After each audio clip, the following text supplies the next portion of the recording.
Friends, welcome back to my YouTube channel. ಎಲ್ಲರೂ ಹೇಗಿದ್ದೀರಾ friends? ಇವತ್ತು ಮಧ್ಯಾಹ್ನ ನಾನು ಲಂಚಿಗೆ ಒಂದು ತಂಬಳಿ ಮಾಡ್ತಾ ಇದ್ದೇನೆ. ಅದು ಯಾವುದ್ರ ತಂಬಳಿ ಅಂದರೆ ನೋಡಿ, ಕಾಣಿಸ್ತಾ ಇದೆ ನಿಮಗೆ, ವೀಳ್ಯದೆಲೆ ಇದೆಯಲ್ಲ, ಅದರ ತಂಬಳಿ ಮಾಡ್ತಾ ಇದ್ದೇನೆ. ಇದು ತುಂಬ ಒಳ್ಳೆಯದು ನಮ್ಮ ಹೆಲ್ತಿಗೆ. ಇದು ಅಂಗಡಿಯಿಂದ ತಂದ ವೀಳ್ಯದೆಲೆ ಅಲ್ಲ, ಇದು ಮನೆಯಲ್ಲೇ ಬೆಳೆದಿರೋದು. ಇದು ಇದು ಅದರಿಂದ ಅದರದ್ದೊಂದು ತಂಬಳಿ ಮಾಡ್ತಾ ಇದ್ದೇನೆ. ಅದು ನಿಮಗೆ ತೋರಿಸ್ತೀನಿ ಹೇಗೆ ಮಾಡೋದು ಅಂತ. ಇವಾಗ ಇದಕ್ಕೆ ಏನೆಲ್ಲ ಬೇಕು ಅಂದರೆ, ಒಂದು 5-6 ವೀಳ್ಯದೆಲೆ ತಗೊಂಡಿದ್ದೇನೆ.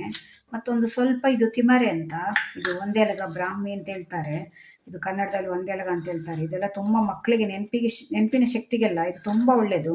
ಇದನ್ನು ಸ್ವಲ್ಪ ಹಾಕ್ತಾ ಇದ್ದೀನಿ. ಇದ್ರ ಜೊತೆಗೆ ಇದು ಇಲ್ಲ ನಿಮ್ಮ ಮನೆಯಲ್ಲಿ ಅಂದರೆ ಇದ್ರ ಜೊತೆಗೆ ಒಂದು ಪೀಸ್ ಶುಂಠಿ ಹಾಕ್ಕೊಳ್ಳಿ. ಹಸಿ ಶುಂಠಿ ಬರುತ್ತಲ್ಲ, ಅದನ್ನು ಹಾಕ್ಕೊಳ್ಬೋದು. ಇಲ್ಲ ಇದರಲ್ಲೇ ಕೂಡ ಮಾಡ್ಕೊಳ್ಬೋದು. ಅಂದರೆ ಇದು ಜಾಸ್ತಿ ಹಾಕಿದರೆ ಸ್ವಲ್ಪ ಘಾಟು ಜಾಸ್ತಿ ಆಗುತ್ತೆ. ಅದನ್ನೊಂದು ಚಿಕ್ಕ ಪೀಸ್ ಶುಂಠಿ ಹಾಕ್ಕೊಳ್ಳಿ. ಇಲ್ಲ ಅಂದರೆ ಇದು ತಿಮರೆ ಅಂತ ಬರುತ್ತೆ, ಇದನ್ನು ಹಾಕ್ಕೊಳ್ಳಿ.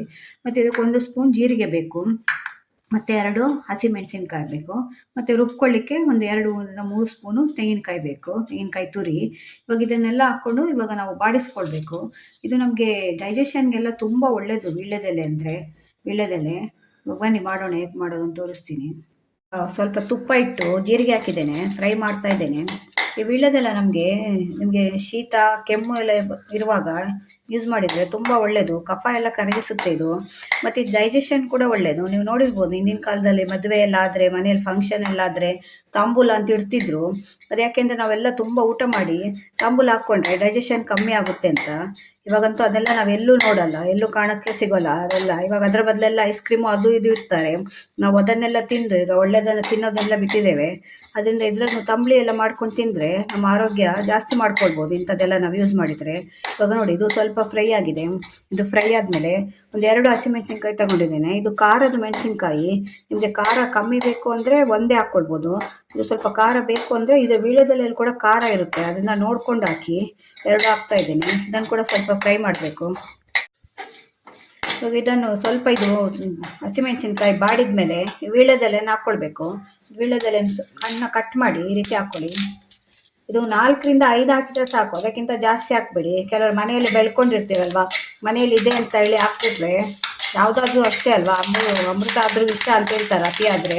ಹಾಗೆ ಇದು ಜಾಸ್ತಿ ಹಾಕಬಾರ್ದು, 4-5 ಹಾಕಿದರೆ ಸಾಕು. ಇದು ಸ್ವಲ್ಪ ಬಾಡಬೇಕು. ಇದ್ರ ಜೊತೆಯಲ್ಲಿ ನಾನಿದು ತಿಮರೆ ಅಂತ ಹೇಳಿದ್ನಲ್ಲ, ಇದನ್ನು ಹಾಕ್ತೀನಿ. ಇದು ಕೂಡ ತುಂಬ ಒಳ್ಳೆಯದು ಆರೋಗ್ಯಕ್ಕೆ. ಇದು ಇಲ್ಲ ಅಂದರೆ ನೀವು ಶುಂಠಿ ಹಾಕ್ಕೊಳ್ಬೋದು, ಒಂದು ಪೀಸು.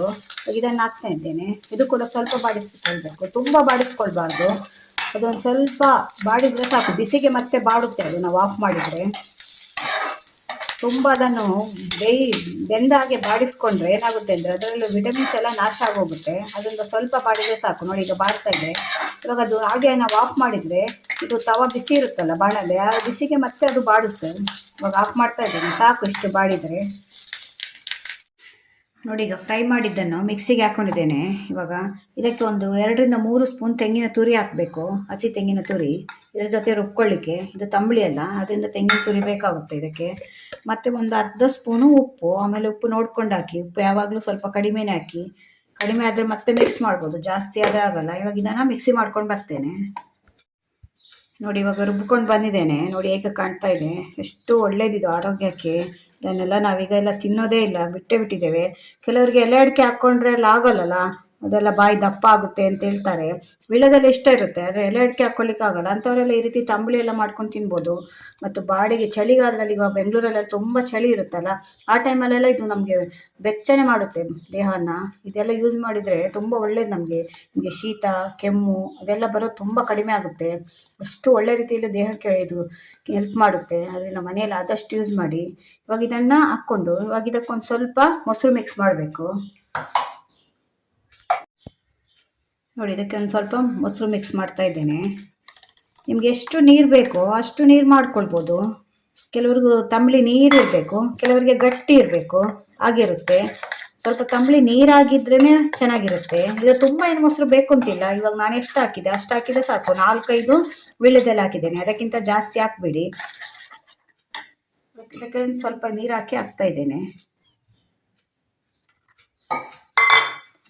ಮೊಸರು ಹಾಕಿದ ಮೇಲೆ ಚೆನ್ನಾಗಿ ಮಿಕ್ಸ್ ಮಾಡ್ಕೊಳ್ಳಿ. ಮತ್ತು ಉಪ್ಪು ನೋಡಿ, ಮತ್ತೆ ಉಪ್ಪೇನಾದರೂ ಬೇಕಾಗುತ್ತಾ ಅಂತ. ಇವಾಗ ಇದಕ್ಕೆ ಒಂದು ತುಪ್ಪದಲ್ಲಿ ಒಗ್ಗರಣೆ ಮಾಡಬೇಕು. ನೋಡಿ, ಈಗ ತುಪ್ಪ ಇಟ್ಟಿದ್ದೇನೆ ಒಗ್ಗರಣೆಗೆ. ಇದು ಹೆಚ್ಚಾಗಿ ನೀವು ತುಪ್ಪದಲ್ಲೇ ಒಗ್ಗರಣೆ ಮಾಡಬೇಕು. ಅವಾಗ ಅದರದ್ದು ಫ್ಲೇವರ್ ಚೆನ್ನಾಗಿರುತ್ತೆ. ಎಣ್ಣೆಯಲ್ಲಿ ಕೂಡ ಮಾಡ್ಕೊಳ್ಬೋದು, ಆದರೆ ತಂಬಳಿಗೆಲ್ಲ ಯಾವಾಗಲೂ ತುಪ್ಪದಲ್ಲೇ ಒಗ್ಗರಣೆ ಮಾಡೋದು. ಇವಾಗ 1 ಸ್ಪೂನ್ ತುಪ್ಪ ಇಟ್ಟಿದ್ದೇನೆ, ಅದಕ್ಕೆ ಒಂದು ಸ್ವಲ್ಪ ಸಾಸಿವೆ ಹಾಕ್ತಾಯಿದ್ದೀನಿ. ಸಾಸಿವೆ ಸ್ವಲ್ಪ ಸಾಕು, ಒಂದು 1/4 ಸ್ಪೂನು. ಅಂದರೆ ಜೀರಿಗೆ ಹಾಕಬೇಕು, ಒಂದು ಅರ್ಧ ಸ್ಪೂನಷ್ಟು ಜೀರಿಗೆ ಹಾಕ್ತಾಯಿದ್ದೇನೆ.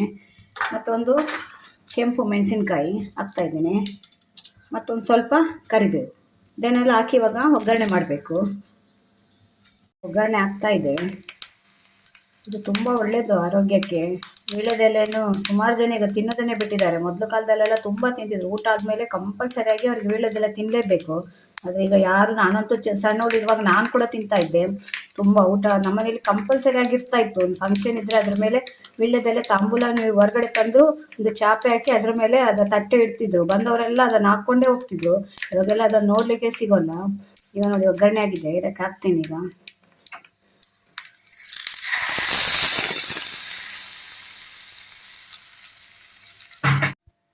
ನೋಡಿ ಫ್ರೆಂಡ್ಸ್, ಹೆಲ್ದಿ ಫುಡ್ ಇದು ವೀಳ್ಯದೆಲೆ ತಂಬಳಿ ರೆಡಿಯಾಗಿದೆ.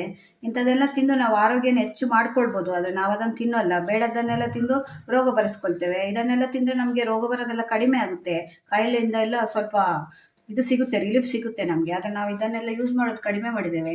ಅದರಿಂದ ಹೆಲ್ದಿ ಫುಡ್ ಆಗಿ ನೀವು ಕೂಡ ಒಮ್ಮೆ ಇದನ್ನು ಮಾಡಿ ನೋಡಿ. ವೀಳ್ಯದೆಲೆ ಸಾಮಾನ್ಯವಾಗಿ ಎಲ್ಲರ ಮನೆಯಲ್ಲಿ ಇದ್ದೇ ಇರುತ್ತೆ ವೀಳ್ಯದೆಲೆ. ಹಾಗೆ ನಿಮಗೆಲ್ಲ ಎಲ್ಲಾದರೂ ಹೋದರೆ ಅರಿಶಿನ ಕುಂಕುಮ ಜೊತೆಗೆ ವೀಳ್ಯದೆಲೆ ಕೊಡ್ತಾರಲ್ಲ, ಅವಾಗ ಅದನ್ನು ಬಿಸಾಡಬೇಡಿ. ನೀವು ತಿನ್ಲಿಕ್ಕೆ ಆಗಲಿಲ್ಲ ಅಂದರೆ ಈ ಥರ ತಂಬಳಿ ಮಾಡಿ ನೋಡಿ. ಈ ವಿಡಿಯೋ ನಿಮ್ಗೆ ಇಷ್ಟ ಆದರೆ ನನ್ನ ಚಾನಲ್ ಸಬ್ಸ್ಕ್ರೈಬ್ ಮಾಡ್ಕೊಂಡು ನೋಡಿ. ನೀವು ಸಪೋರ್ಟ್ ಮಾಡಿದರೆ ಹೀಗೆ ಹೊಸ ಹೊಸ ವಿಡಿಯೋ ತೊಗೊಂಡು ಮತ್ತೆ ಬರ್ತೇನೆ. Bye friends.